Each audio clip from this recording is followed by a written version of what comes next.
નમસ્કાર મિત્રો, શ્રી સારસ્વત વિદ્યાલય રાતા વાપી આપ સૌનું હાર્દિક સ્વાગત કરે છે.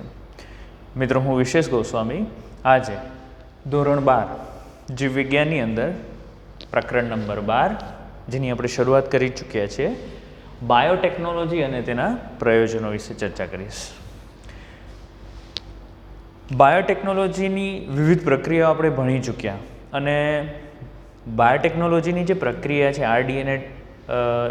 આરડીએનએ ટેકનોલોજીનો ઉપયોગ કરીને આપણે પુનઃસંયોજિત ડીએનએ કેવી રીતે બનાવવાનું અને તેને યજમાનની અંદર કેવી રીતે દાખલ કરવાનું એ 11મા ચેપ્ટરની અંદર આપણે ભણી ચૂક્યા.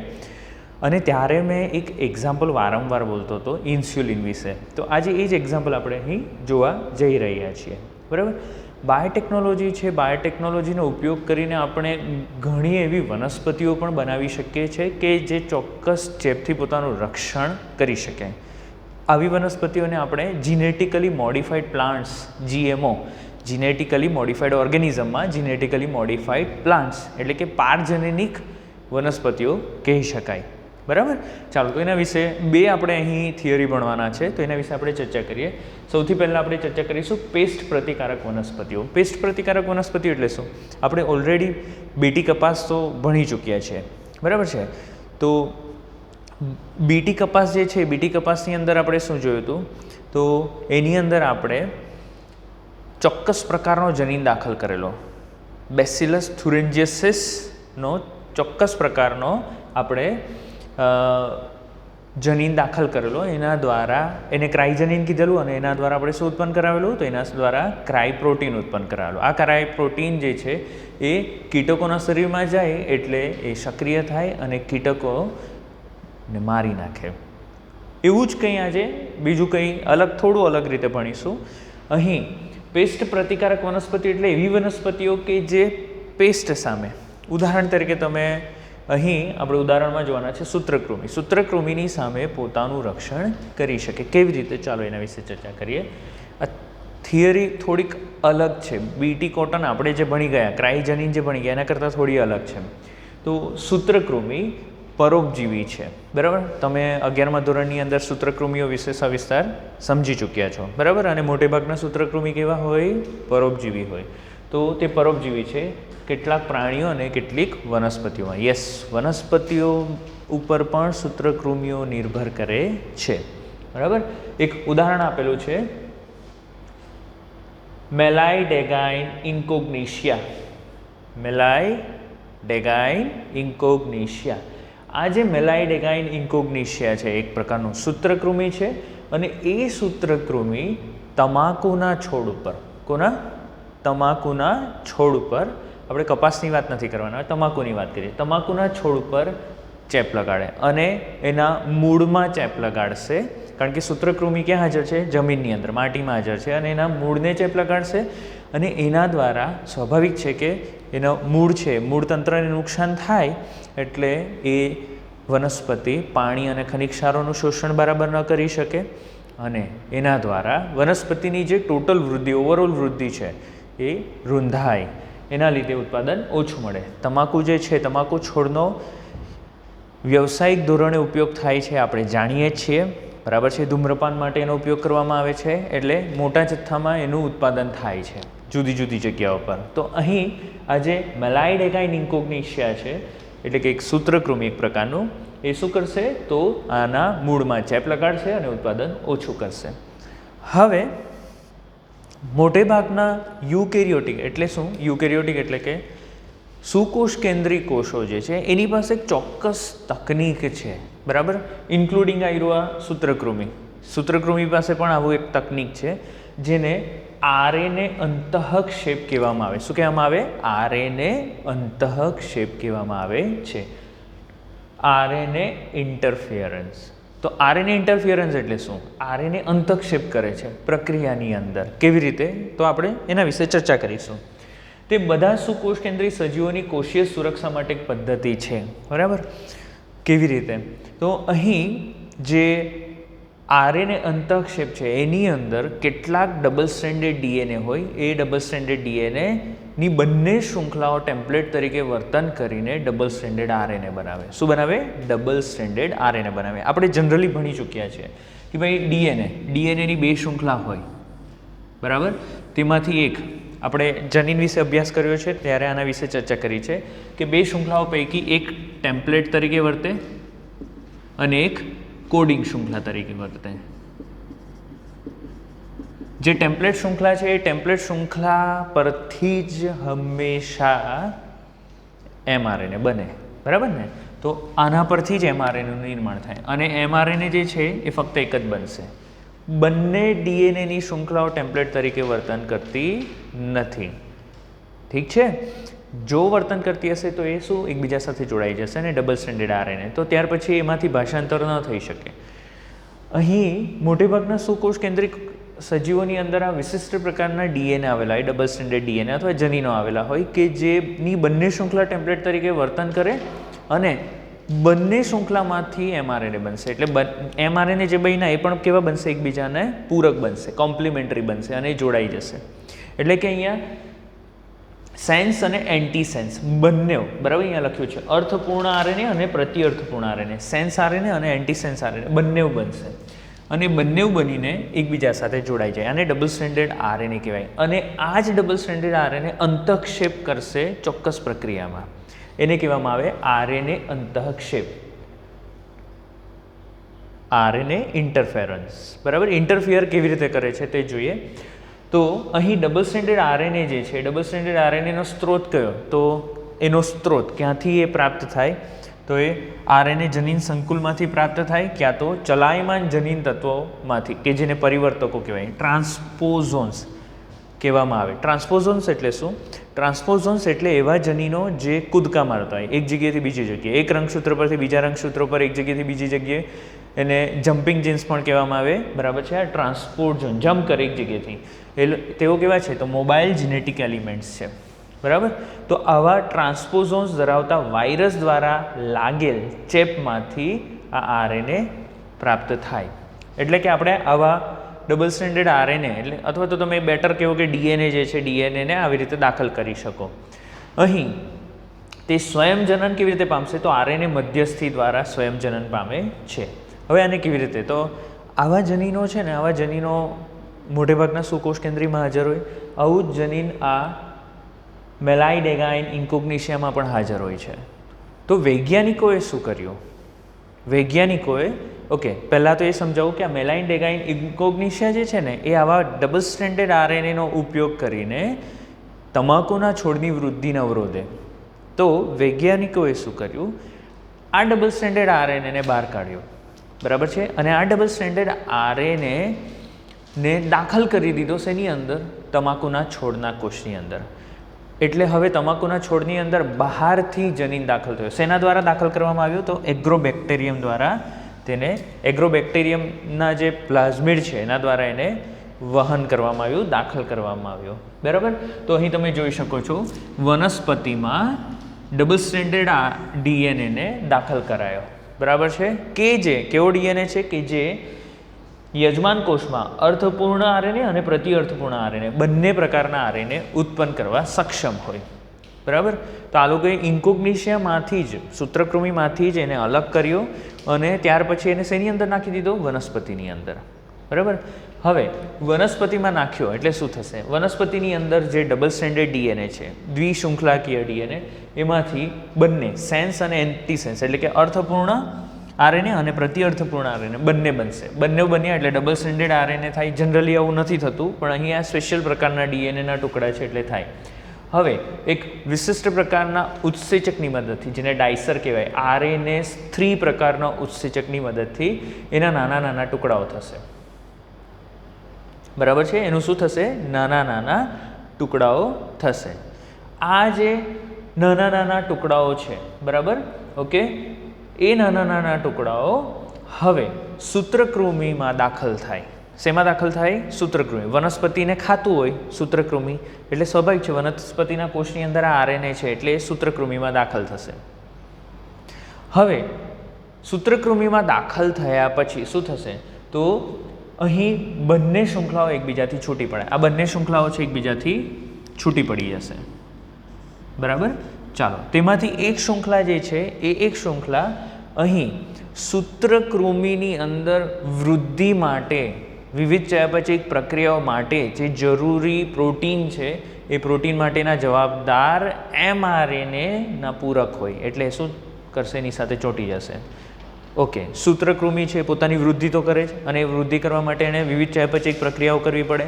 એ ચયાપચયિક પ્રક્રિયાઓ કરવા માટે એને પ્રોટીન્સ જોઈએ. પ્રોટીન્સ કેવી રીતે ઉત્પન્ન થાય, તો સ્વાભાવિક છે, પહેલાં mRNA બનશે અને mRNAમાંથી ભાષાંતર થઈને પ્રોટીન બને. તો આવું જ કોઈ ચોક્કસ પ્રોટીન, વૃદ્ધિ માટે જવાબદાર પ્રોટીન જે છે એ પ્રોટીન માટેનો જવાબદાર mRNA, કોનો, સૂત્રકૃમિનો mRNA, એની સાથે આ જે RNA અહીંયાથી છૂટું પડેલું RNA છે જે શેમાંથી બનેલું, ડબલ સ્ટ્રેન્ડેડ DNAમાંથી ડબલ સ્ટ્રેન્ડેડ RNA તે ટુકડા થયા અને છૂટા પડીને એનું જે એક શૃંખલા છે એ આની સાથે પૂરક હોવાથી ચોંટી જાય. ચોંટી જાય એટલે શું થવાનું, અહીં આ જે mRNA છે એ નિષ્ક્રિય થઈ ગયો. કેમ, કારણ કે અહીં RNA પોલિમરેઝ ચોંટી જ નહીં શકે. RNA પોલિમરેઝ ચોંટે નહીં એટલે ભાષાંતર નહીં થાય. બરાબર છે? ઓકે, RNA પોલિમરેઝ નહીં, સોરી, માય મિસ્ટેક. ભાષાંતરની પ્રક્રિયા નહીં થાય.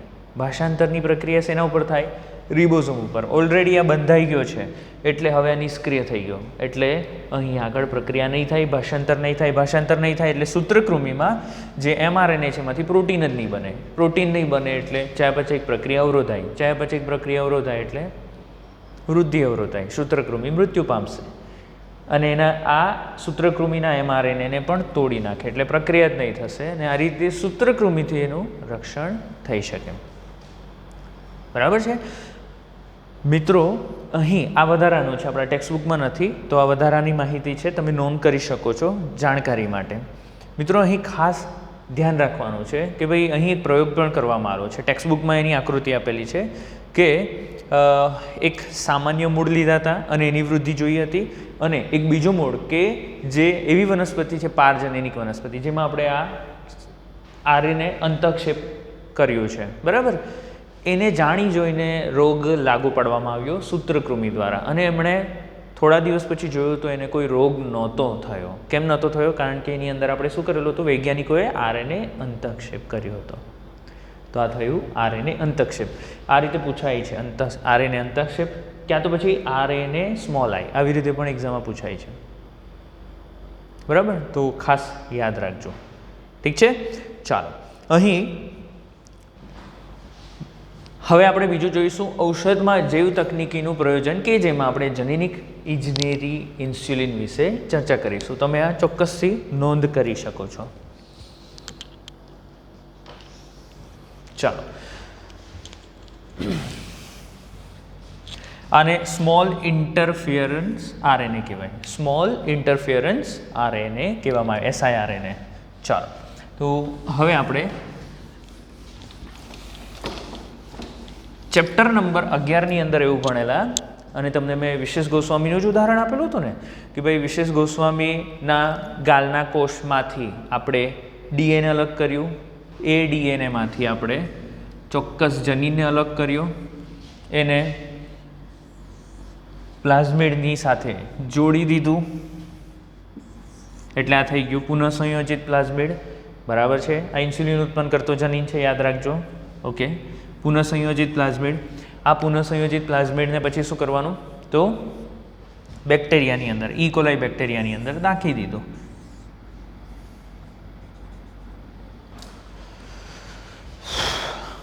અને આવી રીતે આ ઇન્સ્યુલિન, આ E. coli બેક્ટેરિયા હવે ઇન્સ્યુલિન ઉત્પન્ન કરતો થઈ ગયો. આવી જરૂરિયાત શા માટે પડી? તો પહેલાં તો ઇન્સ્યુલિન શેના માટે જરૂરી છે તે સમજવાની જરૂર છે. તો આપણા શરીરની અંદર આપણે આહારમાં શું લઈએ, કાર્બોદિત, પ્રોટીન, ચરબી લઈએ. તેમાંથી કાર્બોદિત જે છે, બરાબર, એ કાર્બોદિત આપણા શરીરમાં જો વધારે ગ્રહણ થાય, હવે કાર્બોદિતનો સ્ત્રોત કયો, ચોખા છે એટલે કે ભાત, ત્યાર પછી ઘઉં છે, બટાકા છે, વિવિધ સ્ત્રોતો છે આપણી પાસે જેનામાંથી આપણને શું મળે, કાર્બોદિત. તો આ જે કાર્બોદિત છે આપણા શરીરમાં દાખલ થાય એટલે એનું પાચન થાય. પાચન થાય એટલે શું થશે, એનું રૂપાંતરણ આપણે શેમાં કરીએ, સરળ સ્વરૂપમાં, એટલે કે ગ્લુકોઝ. એ ગ્લુકોઝ શેમાં જાય, તો રુધિરની અંદર. રુધિરમાં ગ્લુકોઝનું પ્રમાણ વધે એ આપણા શરીર માટે સારું નથી. બરાબર. એટલે આ ગ્લુકોઝનું પ્રમાણ જાળવી રાખવા માટે મિત્રો તમારા માટે હોમવર્ક છે, રુધિરમાં ગ્લુકોઝનું કેટલું પ્રમાણ સામાન્ય કહેવાય તે તમારે શોધવાનું છે. બરાબર. તો આ ગ્લુકોઝનું પ્રમાણ જે સામાન્ય હોવું જોઈએ એના કરતાં જો વધી જાય એટલે તરત જ આપણા શરીરને ખબર પડે. એટલે સ્વાદુપિંડ દ્વારા, શેના દ્વારા? સ્વાદુપિંડ દ્વારા એક ચોક્કસ અંતઃસ્ત્રાવ ઉત્પન્ન થાય અને એને ઇન્સ્યુલિન કહેવાય. બરાબર. આ જે ઇન્સ્યુલિન છે, ઇન્સ્યુલિન શું કરશે? તો આ ઇન્સ્યુલિન યકૃતના કોષો, કોને? યકૃતના કોષો પાસે જશે અને યકૃતના કોષોને ઉત્તેજિત કરે, સક્રિય કરે. શેના માટે? કે વધારાનો જે ગ્લુકોઝ છે એનો ઉપયોગ કરી લો. એટલે યકૃતના કોષો એની વિવિધ ચયાપચય પ્રક્રિયાઓમાં ગ્લુકોઝનો ઉપયોગ કરીને શક્તિ ઉત્પન્ન કરશે અને કાર્યો કરશે. હવે હજુ પણ જો ગ્લુકોઝ વધારે માત્રામાં છે રુધિરની અંદર, કારણ કે તમે 4 રોટલા ખાઈ ચૂક્યા છો, 4 રોટલા ખાધા એટલે ગ્લુકોઝ બહુ બધું આવી ગયું ને, તો આ જે વધારાનો ગ્લુકોઝ છે હવે આ જ ઇન્સ્યુલિન જે છે શું કરશે? યકૃતના કોષો અને આપણા શરીરના જે મેદપૂર્ણ પેશી છે ત્વચામાં એને કહેશે કે આ વધારાનો ગ્લુકોઝને તમે લઈ લો, રુધિરમાંથી બહાર કાઢીને પોતાના કોષની અંદર લઈ લો અને એનો સંગ્રહ કરો ગ્લાયકોજન સ્વરૂપે. કયા સ્વરૂપે? ગ્લાયકોજન સ્વરૂપે. આ કોણે કર્યું? ઇન્સ્યુલિને કર્યું. હવે એક 10મા ચેપ્ટરની અંદર એક પ્રક્રિયા ભણી ગયા હતા, સ્વરોગ પ્રતિરક્ષા. બરાબર. ઓટો ઇમ્યુન ડિઝીઝ, જેમાં ડાયાબિટીસ છે એ પણ એક પ્રકારની ઓટો ઇમ્યુન ડિઝીઝ છે કે જેમાં આપણા સ્વાદુપિંડના કોષોને આપણું જ રોગપ્રતિકારક તંત્ર નુકસાન કરે અને એના દ્વારા શું થાય? સ્વાદુપિંડના જે લેંગરહાંસના કોષો છે, બરાબર, સ્વાદુપિંડના લેંગરહાંસના કોષો નુકસાન પામે, જેના દ્વારા ઇન્સ્યુલિન ઓછું ઉત્પન્ન થાય. ઇન્સ્યુલિન ઓછું ઉત્પન્ન થાય એટલે શું થશે? રુધિરમાં ગ્લુકોઝનું પ્રમાણ વધુ ને વધુ રહેશે અને આને ડાયાબિટીસ કહેવામાં આવે, મધુપ્રમેહ કહેવામાં આવે. આવા દર્દીઓને આપણે બહારથી ઇન્સ્યુલિન આપવો પડે. ક્યાંથી? બહારથી. તો બહારથી ઇન્સ્યુલિન લાવશું ક્યાંથી? તો પહેલાંના સમયમાં જે વિવિધ ઢોર પ્રાણીઓ, બરાબર છે, પ્રાણીઓ અથવા તો ઢોર કહેશો તમે, કતલખાનામાં આ પ્રાણીઓના સ્વાદુપિંડને બહાર કાઢવામાં આવતા અને આ સ્વાદુપિંડમાંથી આ ઇન્સ્યુલિનને દૂર કરવામાં આવતું અને ઇન્સ્યુલિનને પછી બોટલ્સમાં ભરીને એનો ઉપયોગ કરવામાં આવતો દવા તરીકે. તો બહારથી આપણે ઇન્સ્યુલિન આપતા. પરંતુ આ બહારથી જે ઇન્સ્યુલિન આપતા હતા, ઇન્સ્યુલિન કેવું છે? કોઈ અન્ય પ્રાણીનું છે ને, એટલે થતું શું? એનાથી ઘણા દર્દીઓને એલર્જી ઉત્પન્ન થતી. શું થતી? એલર્જી. એટલે વૈજ્ઞાનિકોએ જોયું કે એક તો અમાનવીય છે આ વસ્તુ, બરાબર. આપણે કતલખાનામાંથી પ્રાણીમાંથી ઇન્સ્યુલિનને બહાર કાઢીએ છીએ, બરાબર, એ અમાનવીય છે અને એનાથી એલર્જી પણ થાય છે. તો કંઈક ઓલ્ટરનેટિવ શોધવાની જરૂર પડી. તો પહેલાં આપણે ઇન્સ્યુલિન વિશે થોડીક ચર્ચા કરી લઈએ. એક નવો ટોપિક છે, ઔષધમાં જૈવ તકનીકીનું પ્રયોજન. તો મિત્રો, જૈવ તકનીકી દ્વારા, બાયોટેકનોલોજી દ્વારા, RDNA ટેકનોલોજી દ્વારા આપણે ઘણી બધી ઔષધો ઉત્પન્ન કરી છે, બરાબર. અમાનવીય ઔષધિઓ કે જેમ ઉદાહરણ તરીકે તમને કીધું ને કે સ્વાદુપિંડમાંથી ઇન્સ્યુલિન બહાર કાઢવામાં આવતું, એનો ઘણી જગ્યાએ અસ્વીકાર થયો છે અને એનાથી નુકસાન પણ થયું છે. પરંતુ બાયોટેકનોલોજી, જૈવ તકનીકી દ્વારા જે ઔષધો ઉત્પન્ન કરવામાં આવ્યા છે એ ઘણી એના ફાયદાઓ વધારે છે અને નુકસાન ઓછું છે અને એને વિશ્વમાં ટોટલ 30 કરતાં પણ વધારે પુનઃસંયોજિત ચિકિત્સકીય ઔષધો જે છે એને સ્વીકારવામાં આવ્યા છે, જેમાંથી 12 જેટલા તો ભારતમાં વેચાઈ રહ્યા છે. એમાંથી આજે આપણે ચર્ચા કરવાની છે ઇન્સ્યુલિન. તો જનીનિક ઇન્જિનિયરિંગ ઇન્સ્યુલિન. તો ઇન્સ્યુલિન જે છે એ ઇન્સ્યુલિન શું છે? અંતઃસ્ત્રાવ છે. શેનો બનેલો? પ્રોટીનનો બનેલો. શેનો બનેલો? પ્રોટીનનો. તો પ્રોટીન એટલે શેના બનેલા? અમાઇનો એસિડના. તો આ જે ઇન્સ્યુલિન છે એ ઇન્સ્યુલિન 51 એમિનો એસિડનો, આ નીટ માટે ખૂબ મહત્વનું છે, ધ્યાન રાખજો, બરાબર. 51 એમિનો એસિડનો બનેલો છે. કેટલા? 51. હવે જો ઇન્સ્યુલિનની રચના આપણે જોઈએ તો ઇન્સ્યુલિન જે છે, ઇન્સ્યુલિન લાંબો પોલીપેપ્ટાઇડ છે, આ રીતનો એક લાંબો પોલીપેપ્ટાઇડ છે, ઠીક છે. અને જ્યારે આપણા શરીરની અંદર ઇન્સ્યુલિન ઉત્પન્ન થાય, એક ચોક્કસ જનીન છે અને એ જનીન દ્વારા આ જે ઇન્સ્યુલિન ઉત્પન્ન થશે એ ઇન્સ્યુલિન અહીં ઇનએક્ટિવ ફોર્મમાં હોય, એટલે કે નિષ્ક્રિય સ્વરૂપે ઉત્પન્ન થાય, કારણ કે એમાં વધારાની શૃંખલા પણ જોવા મળે. વધારાની શૃંખલા એને સી પેપ્ટાઇડ કહેવામાં આવે. શું કહેવામાં આવે? C peptide. તો વધારાની શૃંખલા છે સી પેપ્ટાઇડ, એ પણ ઉત્પન્ન થયેલી હોય આને આપણે સીધી એક પોલીપેપ્ટાઇડ શૃંખલાની જગ્યાએ વાળેલી છે. કેમ તે સમજી જશો તમે.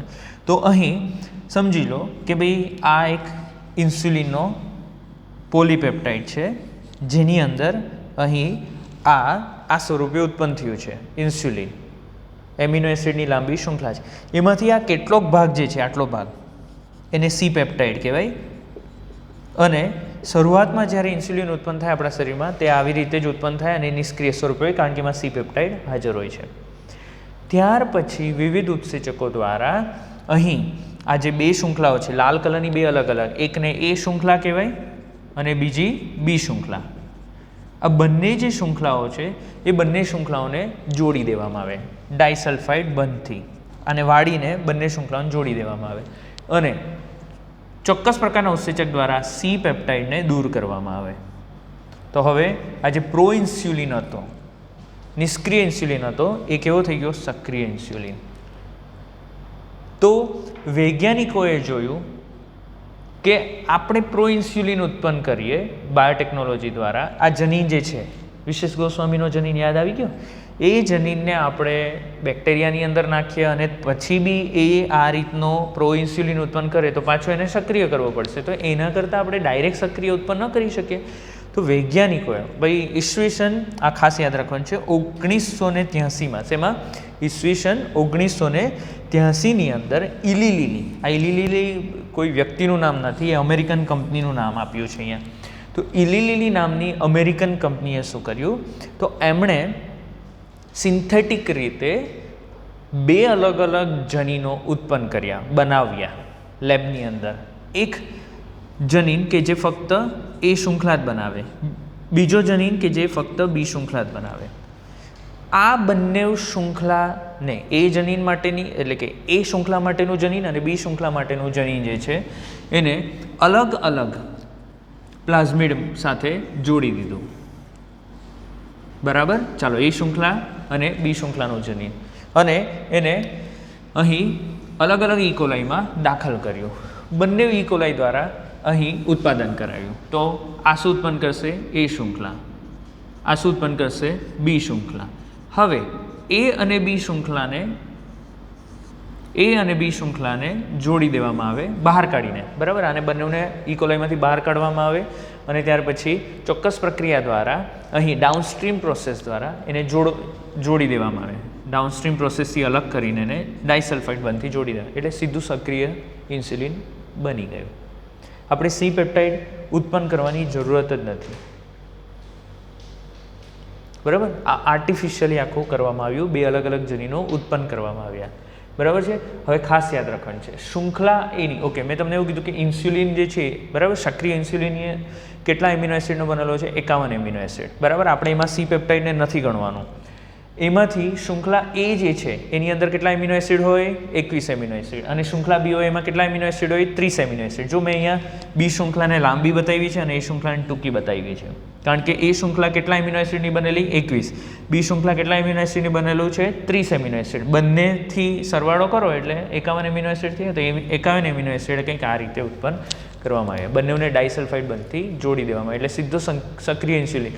આ કોઈ પ્રાણી દ્વારા નથી ઉત્પન્ન થયો. બરાબર? એટલે આના દ્વારા એલર્જી થતી નથી. પુષ્કળ પ્રમાણમાં આપણે આ રીતે ઇન્સ્યુલિન ઉત્પન્ન કરી શકીએ મોટા જથ્થામાં. બરાબર? અને એનું વેચાણ કરી શકીએ. તો કંઈક અહીં જૈવ તકનીકીનું પ્રયોજન કરીને આપણે ઔષધ ઉત્પન્ન કર્યું. ઔષધમાં અહીંયા આપણે આ કઈ દવા એટલે કે ઇન્સ્યુલિન ઉત્પન્ન કર્યું. ખૂબ મહત્ત્વનું છે.